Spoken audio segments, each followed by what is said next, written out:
எழுந்ததிலிருந்து உறங்குகின்ற வரைக்கும் அவனுடைய ஒவ்வொரு செல்லும் ஒவ்வொரு செயலும் சொல்லும் இபாதத்தா மாறுகிறது. அது கரெக்ட் தான், அதை மறுக்கிறங்கிறது அல்ல. டிரெஸ் போடுற உல விஷயம் தான். ஆனா போடும் பொழுதே ஸல்லல்லாஹு அலைஹி வஸல்லம் அவுரத்தை மறைக்க சொன்னாங்க. அதனால இந்த ஆடையை கொண்டு மறைக்கணும் மனுஷன் நினைச்சுக்கிட்டு நான் போட்டேன்னு வைங்க, எனக்கு சவாபு. சோறு திங்கிறோம், எதோ வேணாலும் திங்கலாம், அது உலக சம்பந்தப்பட்டதுதான். அதனாலதான் சல்லாசன காலத்தில் இல்லாத சோறு பின்னாலும் இப்ப தின்றுட்டு இருக்கோம். அதே நேரத்தில் நான் சோறு திங்கும் பொழுது இந்த உணவின் மூலம் என்னுடைய உடலில் பெறுகின்ற அந்த சக்தியை வைத்துக் கொண்டு நான் வணக்க வழிபாடுகளில் இபாதத்தில் ஈடுபடுவேன், மக்கள் சேவையில் ஈடுபடுவேன். என் நியத்தை வச்சு நான் சாப்பிட்டாக்கா நான் சாப்பிடுவது இபாதத்து தான். அங்க ஏன் முரண்கிறீங்க? எந்த அர்த்தத்தில் சொன்னேன் என்று பாருங்க. நான் இந்த மாலை போற விஷயம் மாதிரி எதா இருக்காது உலகம் தான், அது இபாதத் அல்ல. அது எண்ணத்தை கொண்டு உலக விஷயமா இருந்தால் நல்ல விஷயங்கள். இப்ப இந்த இடத்துல நம்ம விவாதம் நடத்துறோம், இந்த சலாசனம் காட்டு சுன்னத்தா? அதே நேரத்தில் நன்மை இருக்கா இல்லையா? குர்ஆனையும் ஹதீஸையும் தெரிஞ்சுக்கணுங்கிற எண்ணத்துல தானே வந்தீங்க. அதுதான் இது இபாதத் அல்ல. நீங்க வந்து மூலம் உங்களுடைய எண்ணத்தின் பிரகாரம் உங்கள் நன்மை கிடைத்துக் கொண்டு இருக்கிறது. ஏன் 4 விஷயத்தை தெரியணும், குர்ஆனை தெரியணும், அதுதான் வந்திருக்கிறீங்க. அதனால முன்னுக்கு பின் முரண் அப்படிங்கறத கிடையாது அப்படிங்கறத நம்ம புரிந்து கொள்ளணும். அதே போல சொன்னாங்க இந்த அலிஃப் லாம் மீம் இருக்குது, அல்லாஹ்வுடைய வார்த்தை இல்லையா? நபிகள் ஸல்லல்லாஹு அலைஹி வஸல்லம் அதை சொன்னா நன்மை கிடைக்கும் சொன்னாங்களா இல்லையா? அல்லாஹ்வுடைய வார்த்தை. அந்த காலத்து அரபி மொழி இலக்கியவாதிகள் எல்லாம் சொல்லுவாங்க, அதை பின்பற்றி தான் அல்லாஹ் சொல்லியிருக்கிறான். இதுக்கு என்ன ஆதாரம் கேட்டோம். இன்னும் ஆதாரம் கேட்கறீங்களா? நீங்க அப்ப எழுதுனீங்க, எதோ வேண்டாம் எழுதுங்க, நான் ஆதாரம் கேட்க கூடாதா? அப்படி இருந்தாங்க தாங்கன்னு கேட்டோம்ல. முன்னுண்டான இலக்கியவாதியுடைய மரபு இப்படின்னு சொன்னீங்கல்ல, ஒரு ஆளுடைய இது தாங்கன்னு கேட்டோம்ல. இதுவரைக்கும் காலையில இருந்து அவங்க பேசின பேச்சத்தான் போட்டு கேள்வி கேட்டோம், பாதிக்கு மேல. இந்த பிதத்துக்கு மட்டும்தான் ஒரு பதில் ஏதோ சமாளிக்கிறதுக்கு ஒண்ணு இருக்கே தவிர வேற ஒண்ணுக்குமே என்ன இல்ல, பதிலே சொல்லல. அந்த பிதத்திலையும் அவர் இப்ப சொன்னாரு, அந்த மாதிரியா சொல்லியிருக்காரு ஏற்கனவே. இதுதான் உண்மை, அதை கூட கொண்டு வருவார். சொன்னதுக்கு அது சம்பந்தம் பாருங்க. ஏங்க பிதஅத்து கூடாது, இதுல எந்த இருவேறு கருத்துக்கு இடமே கிடையாது. ஆனா என்ன பிதஅத்துன்னு சொன்னா மார்க்க ரீதியிலான பிதஅத்து கூடாது, உலக ரீதியிலான பிதஅத்து அல்ல. உலக ரீதியான பிதஅத்து கூடாதுன்னு வச்சுக்கிறேங்க. மைக்கு கூடாது, ஏன் சலாச காலம் மைக்கு இல்ல, லைட் இருக்க கூடாது, மேடை இருக்க கூடாது, நீங்க சேர்ல அதெல்லாம் இருக்க கூடாது. ஏன் இதுவெல்லாம் சலாச காலத்தை இல்ல. அப்ப இதை என்ன வழங்குது? பிதஅத்துன்னு 2 வகை, மார்க்க சம்பந்தப்பட்டது, உலக சம்பந்தப்பட்டது. இதை அவங்க வஹாபிகளே சொன்னதுதான், வாழ்க்கை நம்ம கேட்டோம், சும்மா அவங்க வாயிலிருந்து வரணுங்கிறதுக்காக வேண்டி. என்னங்க பிதஅத்து கூடாது சலாச காலத்து இருக்க கூடாதுங்கிறீங்க, கார்ல போறீங்க, ஏசி வச்சுக்கிறீங்க, மாடு வீடு கட்டுறீங்கன்னு கேட்டா அதெல்லாம் உலகம் சம்பந்தப்பட்டங்க. அவங்களோட விளக்கம் வாயில வாங்குறதுக்கு தான். உண்மையா அதுதான், உண்மை அதுதான். அது வாதத்துக்காக சொல்லல, உண்மை அதுதான். நாங்க சொல்லிவிட்டு அவங்கள்ட்ட பேசும்போது அவங்களுக்கு தகுந்த மாதிரி பேசுவோம். குர்ஆன் மட்டும் எவா பேசுவோம், குர்ஆன் மட்டும் பேசுவோம், அதுக்காக சொன்னதுன்றாரு. அதுக்காக சொன்னாரு, உங்கள்ட்ட போட்டு வாங்கி அவங்கள வாயிலிருந்து வர வைக்கிறதுக்காக நாங்க கேட்டோம், அவங்க இதுதான் சொன்னாங்க, உண்மை அதுதான் அப்படின்னு சொன்னதுக்கு பல்ட்டி அடிச்சது. ஒண்ணுக்கு தான் பதில் காலையில இருந்து பேசுனதுக்கு ஒரு கிளிப்பிங்கு, அந்த பதில் இப்படித்தான் இருக்குங்கிறது விளங்கிக்கிறங்க. அடுத்து இந்த தப்சீர்கள் எழுதி வச்சிருக்காங்கல்ல, சும்மா இன்ஃபர்மேஷன் தான் கொடுத்திருக்காங்களாம். அது அவங்க ஆதரிக்கலாம் இல்லையா? ஆதரிக்கல நீங்க இந்த கண்டிச்சிருக்க வேண்டியான கிறுக்கு பயில் இந்த மாதிரிலாம் சொல்லியிருக்காங்க எழுத வேண்டியான.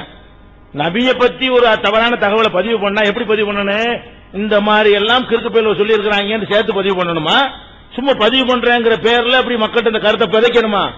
அது இப்னு அப்பாஸ் சொன்னாரு, அவர் சொன்னாரு, பெரிய பெரிய ஆளுங்க பேரை பயன்படுத்திட்டு சும்மா விட்டுட்டு போனா அதுக்கு என்ன அர்த்தம்? ஆதரிக்கிறது என்ன அர்த்தம்? தப்புன்னு நீங்க தானே சொல்றீங்க, அவங்க சொல்ல காணாம தப்சீர்ல எழுதினால சொல்லணும். இன்னும் சொல்ல போனா இந்த தொடையில உட்கார்ந்தாருங்கிற சம்பவத்தை எழுதி போட்டு என்ன செய்யறாங்க? ஒயிலா ஹாதல் கௌலி ரஹப மஅலமுல் முஃபஸ்ஸிரீன வ ஆமத்துஹும், முஃபஸ்ஸிரீன்கள்ல மிக அதிகமான பேர் இந்த கருத்தை தான் ஏற்றிருக்கிறார்கள் வந்திருக்கு.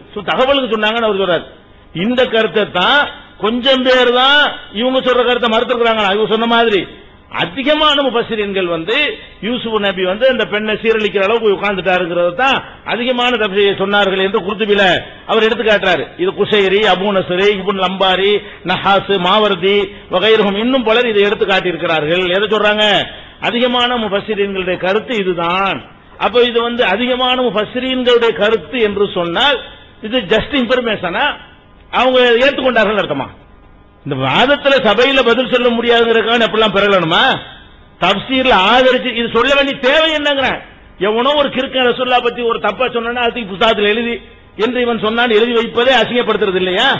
அதையே பதிவு பண்ண நபியை பத்தி எவனோ சொன்னான்னா அது எழுதாமையில போயிருக்கானே, எழுதுனா கண்டனத்தையும் சேர்த்துல பதிவு பண்ணிருக்கானே. அப்ப நபிமார்களை கேவலப்படுத்தக்கூடிய அசிங்கம் தான் அதுல இருக்கே தவிர இவங்க இதுவும் பிறகு தான் திருப்பி திருப்பி எல்லாத்திலையும் பிறண்டு ஒரே அளவுகோல் தான் அதுல இருக்கிறது. அந்த விட்டதுக்கு வர அது மறந்துடக்கூடாது இருக்க வேண்டிய இந்த ஹஜ்ஜிங்கிறது எவ்வளவு புனிதமான ஒரு வணக்கத்தை சொல்லும் பொழுது என்ன செய்யறாங்க, நீ ஹஜ்ஜிக்கு போறியா, மனைவியோட சேர்ந்துட்டு வை, இஹ்ராம் கட்டிட்டு உடல் உறவு கொள்ளக்கூடாதுன்னு இருக்குது.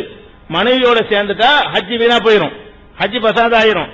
ஆனா மனைவி இல்லாம வேற ஒரு ஆளோட போய் நீ சேர்ந்து சொன்னா அல்லது அது எப்படி இருக்கானே புணத்திலையும் சேரலாமா, அதமுல் பசாதி வத்தியில் மைத்தத்தி, புணத்துல போய் புணத்துல சேர்வானா எவனாச்சு. ஒரு ஆம்பளை என்ன ஹஜ்ஜிக்கு போயிருக்கிறான், ஒரு பொம்பளை புணம் கிடக்குது, அந்த பொம்பளை புணத்துல போய் ஒருத்தர் என்ன செய்யறான், இது மாதிரி பண்ணிட்டான்னு சொன்னா உடல் உறவு கொண்டான்னு சொன்னா அவனுடைய ஹஜ்ஜி வீணா போகாது. இதுவும் உணர்வுல கற்பழிப்பு அவன் கற்பழித்தாண்டு ஒரு நியூஸ் எழுதுற ஒன்னா, கற்பழித்தால் நோன்பு முடியாதுன்ற உணர்வுல எழுதியிருக்கிறோம், கற்பழித்தால் ஹஜ்ஜி முடியாதுன்ற உணர்வுல எழுதியிருக்கிறோம்.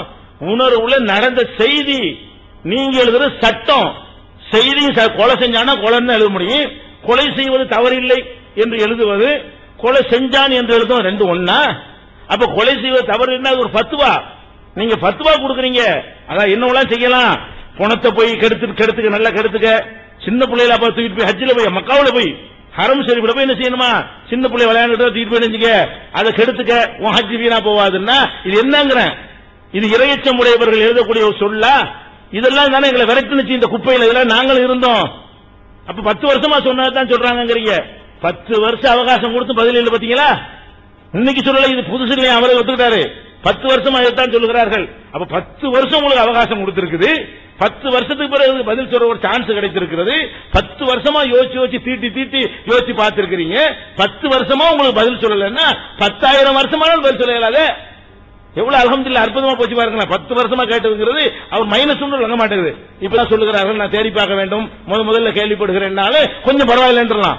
எனக்கு தெரியும் 10 வருஷமா ஆன்சர் கிடையாது, எங்கள்கிட்ட தெரியுமே, தெரியலன்னு தெரிஞ்சுதானே எங்கள்கிட்ட கேட்கறீங்கன்னா என்ன அர்த்தம், அவ்வளவு மோசமா இருக்கிறது. அடுத்து என்னன்னு கேட்டா, இன்னும் சொல்றேன், ஹஜ்ஜிக்கு போறவன் பணத்தோட கொண்டாலும் ஹஜ்ஜி முடியாதான். அந்த கை வேலை செஞ்சு அது மாதிரி விந்த வெளியாக்கணும்னு சொன்னா அவன் ஹஜ்ஜி வீணா போவாதான். அதுவும் இப்படித்தானா. அப்புறம் அபு ஹனீஃபா இமாம் என்ன சொல்றாங்கன்றதா, லா யுஃப்ஸிது பில் ஜிமாஇ ஃபி துபுரி, பிந்துவாரத்துல போய் உடல் உறவு கொண்டு போய் அது ஹஜ்ஜி வீணா போவாது. அது ஹஜ்ஜுக்கு போய் ஹரம் ஷரீஃப்ல போய் அல்லாஹ்வுடைய கட்டளை மீறி என்ன செய்யலாமா, அது செய்யலாமா. ஏன்னு கேட்டா அதுல இந்த உடல் உறவுடைய அந்த இது முழுமையாகல, பிந்துவாரத்தில் உடல் உறவு கொண்டது அது ஒரு ஃபுல் இன்பம் கிடையாது. அதுல அப்படிலாம் இதெல்லாம் ரசிச்சாலும் தான் எழுத முடியும், அப்படி எழுதி இருக்கிறாங்க. அதுல இன்னொன்று இருக்குது, இதோ தெரியாதனமா விளங்காம செஞ்சுட்டான்னு கிடையாது, வேணும்னு செஞ்சாலும் பரவாயில்ல. ஒலா ஃபர்க ஃபீ ذلك பைன அன் யகுன ஆமிதன் அவ் நாசியன், வேணும்னு செஞ்சாலும் அது சரிதான், மறதியா செஞ்சாலும் சரிதான், தாயன் கட்டுப்பட்டு விரும்பி செஞ்சாலும் சரிதான், அவ முக்குரகன் வற்புறுத்தப்பட்டு செஞ்சாலும் சரிதான், நீனா வேணும்னு செஞ்சுதான் அவனு இந்த சிறுமியை கற்பழிச்சுதான் அவனு ஹஜ்ஜி முடியாதுன்னு இருக்குத, அதுக்காக வேண்டிய கற்பழிப்போம் அப்படின்னு சொல்றதான் வேணும்னு. அப்படி செஞ்சாலும் முடியாது என்று எழுதினால் அசிங்க தலைப்பு வந்துருச்சா இல்லையா, தலைப்பு வெளியே போயிட்டோமா. எங்களுடைய எழுத்துக்கள்லாம் இருக்குது, உங்களுடைய எழுத்துக்கள் ஷேக் அப்துல்லா ஜமாலி மற்றும் அவரால் ஒப்புக்கொள்ளப்பட்டவர்களுடைய பேச்சுக்களிலும் எழுத்துக்களிலும் உள்ளதான் எடுத்து காட்டிட்டு இருக்கிறோம் தலைப்பின்படி. அது ஒண்ணு. இதுல என்னன்னு கேட்டா ஒரு கேள்வி வருதுல, அவ்வளவு அந்த கேள்வி கிளப்புறா, ஆம்புல மிருகத்துல போய் சேர்ந்தா அவனுக்கு ஹஜ்ஜி முடியாதுங்கிறோம், பொம்புல மிருகத்திட்ட போய் சேர்ந்தான்னு சொன்னா ஹஜ்ஜி முறிஞ்சு போயிரும், வீணா போயிரும் சொல்றோம். ஏன் தெரியுமா, பெண்ணை பொறுத்த வரைக்கும் அவங்களுடைய இன்பம் அடைதல் என்பது தனி, சின்ன விஷயத்தில் அவங்களுக்கு இன்பம் முழுசா கிடைத்து விடும். ஆம்பளை அப்படிப்பட்டவன் இல்லை, பயங்கர தத்துவம். அதனால அவங்களுக்கு முழு இன்பம் கிடைச்சிருமா, மிருகத்தில் போனாலும் என்னத்தை செஞ்சாலும் செஞ்சிடும், முழு இன்பம் கிடைச்சிரும். அதனால அவங்களுடைய ஹஜ்ஜி வீணா போயிடும். ஆம்பளைக்கு அப்படி கிடைக்காதுன்னா இதெல்லாம் என்னங்கிறது, கேடு கட்டவனுக்கு இந்த மாதிரி சிந்தனை வருமா, ஒரு மார்க்கத்தை சிந்திக்கக்கூடிய ஒரு அறிஞனுக்கு வருமா? இதை கேட்கக்கூடாது. அவங்களுடைய கருத்துக்கள்ல உள்ளதானே கேட்கிறேன், 10 வருஷமா கேட்கறோம்ல, இந்த சபை நல்ல வாய்ப்பு தானே, 10 வருஷமா பதில் சொல்ல முடியாத உன்னை கேட்டிருக்கிறாங்க, ஒட்டச்சி எரியறதுக்கு வாய்ப்பு கிடைச்சிருக்கு, சந்தோஷமா அதை பயன்படுத்தி கொண்டு நொறுக்குவீங்களா? நாங்க பதில் சொல்ல மாட்டோங்கிறது கடைசி சொல்லிட்டு இருக்க போறீங்களா? இன்னொன்னு கேளுங்க, இந்த முரண்பாடு எல்லாம் கலந்து வரும். இந்த ஒண்ணு பாருங்க, இறை எடுத்து வச்சுக்கிறேன். இறைவன் போன விவாதத்தை நீங்க பாத்தீங்க, சொல்லிட்டாங்க. அப்ப இறைவன் இங்க இதை கேளுங்க முதல்ல. இதுல இருந்து நம்ம என்ன புரியுறோம் அப்படின்னு கேட்டா, இறைவன் இல்லாத இடம் என்பதே கிடையாது அப்படிங்கறது தான். இஸ்லாம் என்ன சொல்லுது, குர்ஆன் என்ன சொல்லி காட்டுது, அது என்ன சொல்லி காட்டுன்னு சொன்னா இறைவன் இல்லாத இடம்ங்கிறதே கிடையாதுங்கிறது தான். நம்ம சொல்லுவோம் இறைவன் எங்கும் இருக்கிறான், அவன் இல்லாத இடம் கிடையாது, இறைவனுக்கு குறிப்பிட்ட இடத்தை வைக்க கூடாதுன்னு நம்ம சொல்லுவோம். இந்த போலீஸை தடுக்கிறாங்களே, அல்லாஹ்விடம் கூட கேட்க கூடாது அந்த இடத்துல. அல்லாஹ் தான குர்ஆன் சொல்லிட்டான்ல, ஐனமா துவல்லு ஃபஸம்ம வஜ்ஹுல்லாஹ், நீங்க எங்க திரும்பினாலும் அங்க அல்லாஹ் இருக்கிறான். அப்ப எங்க எல்லா இடத்திலும் அல்லாஹ் இருக்கிறாங்க பொழுது எல்லா இடத்திலுமே அல்லாஹ்ட்ட நம்ம கேட்கலாம். வஹுவ மஅக்கும் ஐனமா குன்தும், நீங்கள் எங்க இருந்தாலும் இறைவன் உங்கள் கூட இருக்கிறான், உங்கள் கூட எங்க இருந்தாலும் இருப்பான். இல்ல கழிவறையில் இருந்தா மட்டும் இறைவன் உங்க கூட இருக்க மாட்டான், நீங்க மட்டும் தான் இருப்பீங்கன்னு அர்த்தமா? இறைவன் எங்கும் இருந்தா நம்ம கூட இருக்கிறான். அப்ப இறைவன் இங்கும் இருக்கிறான், அங்கும் இருக்கிறான், அரிசிலும் இருக்கிறான், அரிசில் மட்டுமல்ல. அப்ப இத கொஞ்சம் உங்களுக்கு பார்க்கணும் அதிர்ச்சியா இருக்கும். ஏன் இப்படி எல்லாம் சொன்னோம்? வழிகேடு போன காலத்துல சொன்னார். எங்கும் இருக்கிறான் யார் சொன்னார்களோ அது வழிகட்ட கூட்டத்தினுடைய கொள்கை. நாங்க அப்படி சொன்னோமா? நாங்க சொல்லி இருந்தாலும் பரவாயில்லை, நாங்க சொல்லாத ஒன்றை நாங்கள் சொன்னதா சொல்கிறீர்களே, நாங்கள் சொன்னதே இல்லையேன்னு சொன்னாரா போன விவாதத்துல? என்ன சொன்னாரு?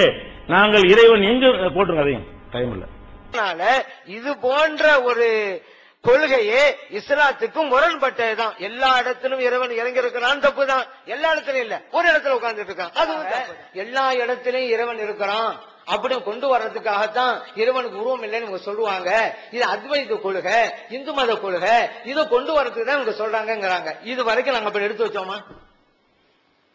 இறைவன் எல்லா இடத்திலும் இருக்கிறான், இந்த அத்வைதம் நாங்க ஆதரிக்கிறோம், அதனால உருவம் இல்லைங்க நம்ம சொன்னோமா?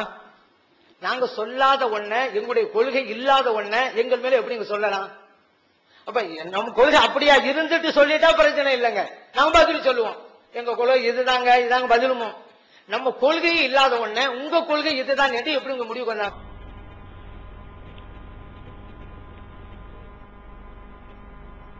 விஷயத்துல நம்ம கொடுத்த விளக்கம் பரவாயில்லை அப்படின்னு ஒப்புக்கொண்டாங்க, அந்த ரொம்ப சந்தோஷம் தான். அந்த மாதிரி ஒவ்வொரு விஷயத்திலும் நம்ம சொல்ற விளக்கத்தை ஒப்புக்கொண்டா ரொம்ப ஹையரா இருக்கும் அப்படிங்கிறோம். இன்னொன்னு, அதுதான் உண்மை என்றோமா, லொகவி சரின்னு ஒண்ணு இருக்குன்னு சொல்லிவிட்டு அதுதான் உண்மை என்றோம். ஆமா உண்மைதான், அதனாலதான் இப்போ உண்மைங்கிறத நிரூபிச்சுக்கிட்டே இருக்கிறோம்ல. மைக்கு யூஸ் பண்றல, அது பிதாத்து, லொகவி, உலகம் சம்பந்தப்பட்டது உண்மைதான், அதனாலதான் இப்ப நான் யூஸ் பண்ணிக்கிட்டு இருக்கேன். அதனால இப்ப ஏசி அதுவும் உண்மைதான், அதனால ஏசி ரூம்ல இருக்கிறேன். இப்ப அதுல நான் என்ன மாற்றம் அடைஞ்சிட்டேன்? நாங்க உண்மைன்னு பேசிட்டு போக கூடாதுன்னு சொல்லிட்டு இருக்கேன், அதை அனுபவிச்சுல இருக்கிறேன்.